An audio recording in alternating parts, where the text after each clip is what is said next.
मंडी बहाउद्दीन से, जहां पर ज़िले इंतज़ामिया की तरफ से यौम इस्तेहसाल कश्मीर के हवाले से रैली निकाली गई। रैली की क़यादत असिस्टेंट कमिश्नर मंडी बहाउद्दीन इम्तियाज़ बेग ने की। इसी हवाले से देखते हैं मनाजिर हुसैन की ये रिपोर्ट। जी शुक्रिया आमना। बिल्कुल मंडी बहाउद्दीन इंतज़ामिया की तरफ से यौम इस्तेहसाल कश्मीर के हवाले से रैली निकाली गई। रैली की क़यादत असिस्टेंट कमिश्नर मंडी बहाउद्दीन इम्तियाज़ बेग ने की।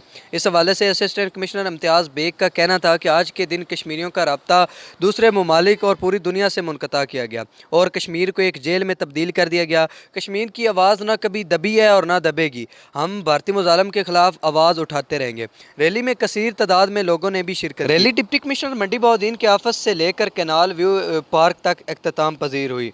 जी बहुत शुक्रिया तफसीलात से आगाह करने के लिए। अपडेट कर रहे थे आपको मंडी बहाउद्दीन से, जहां पर ज़िले इंतज़ामिया की तरफ से यौम इस्तेहसाल कश्मीर के हवाले से रैली निकाली गई।